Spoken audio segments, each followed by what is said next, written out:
I'm Chuck Qualla, former Senate Majority Leader. And I'm Scott Jensen, former Assembly Speaker. We're the insiders. So, Scott, we've got this big federal bill that's sending a lot of money out to the states, a lot of money out to individuals as well. So the state of Wisconsin will have some pretty substantial resources here to help address some of the effects of COVID. How do you see this happening? How do you see it being doled out? And I know there's a bill in the legislature to give the legislature some opportunity to have input on this. What's your take? Well, I tell you, I think the federal rescue bill is showing up when the fire has already been put out. This legislation was predicated on the idea during the campaigns that state and local governments were going to be decimated financially from the pandemic. And recently, the National Tax Foundation put out an analysis that said state and local governments together all across the country are short a total of $2 billion from where they were projected to be in revenues. Many states have surpluses.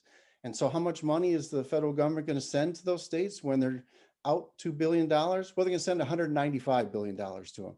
So they're sending 100 times as much money as the hole that was created by the pandemic across the state and local budgets all across the country.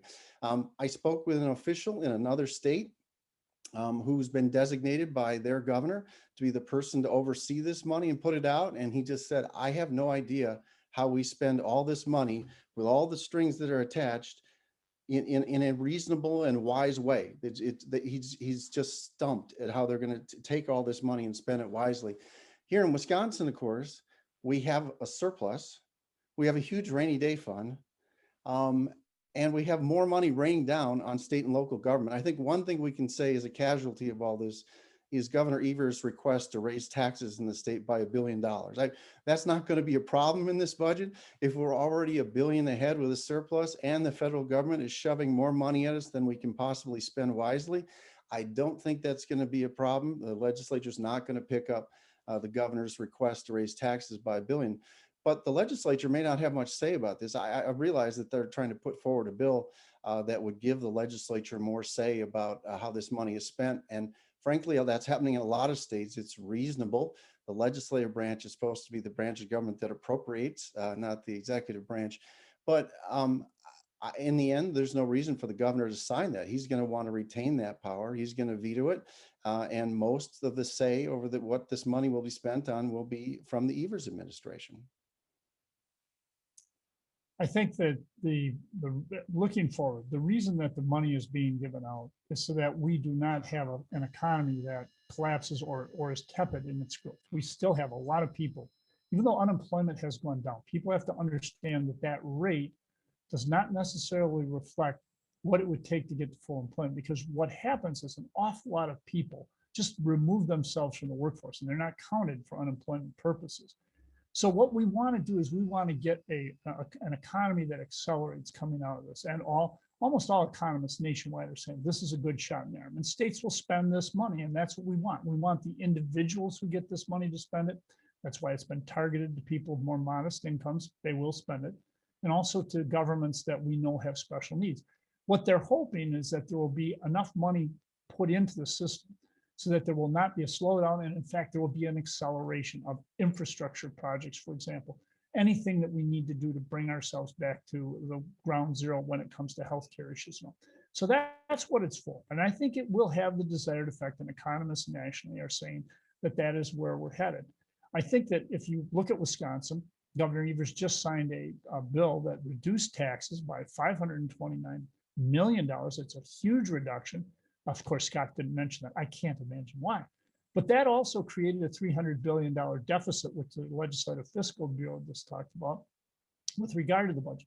So we do need this money, and we also need the federal health care money, which the legislature is refusing to pay. Oh, and by the way, the federal government just told us that there is another billion, not million, billion with a B, $1 billion that we will get if we accept the federal health care money, which will help fund healthcare for more people, but also give us more money to take care of infrastructure and other projects that we might want to do.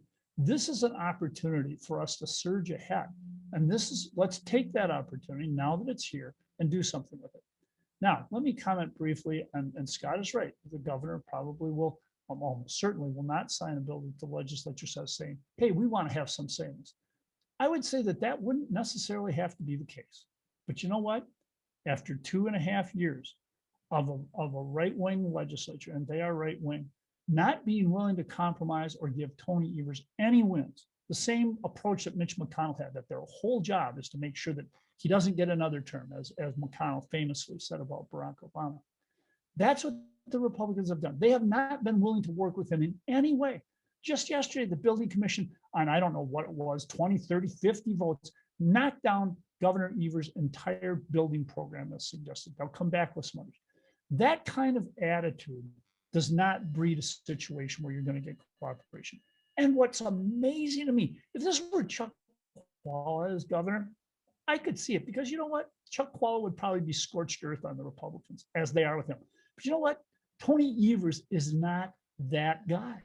Despite the protests of Robin Vos and all of the other Republicans out there, Governor Evers really wants to work with these guys.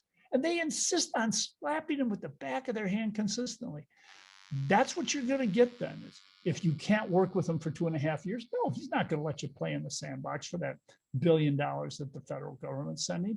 What do you expect? And again, I think it goes back to people in the state, I don't think want that.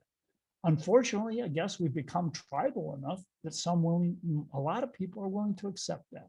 So going forward, this will be good for the state. We'll get more jobs. We'll spend the money in a way that will help us not have a floundering economy. It'll be good for all of us. Well, here's the insider's tip for our audience. Chuck, you're right. The governor did sign the Republicans' tax cut that they passed to the legislature, and he's going to do it again later this year. And then he will run in 2022 on the Republican tax cuts and not on the $1 billion increase that he proposed himself. You just watch.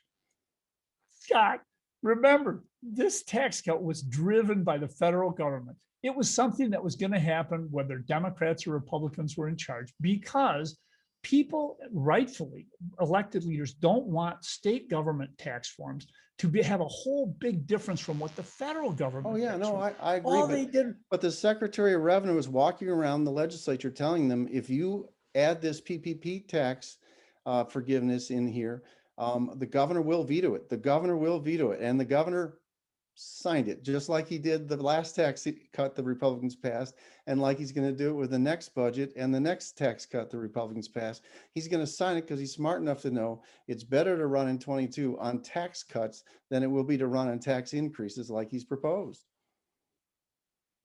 I'll tell you what, the good thing is people in Wisconsin are going to have less taxes, and by and large, it's going to be largely for small businesses and for individuals who will be benefiting from some of the things that happen nationally. And it was just making this consistent with what the federal government did on taxation. That's what this was. That's what was passed. Whether it's a Democratic or Republican legislature, it could have been all Democrats in charge. It could have been all Republicans in charge, or it could have been a mix like it was now. This was foreordained. There's nothing unusual here. This is not a Republican tax cut. This is just a tax cut. All right, we'll continue to argue about that for the next year. We'll see you soon. See you next time.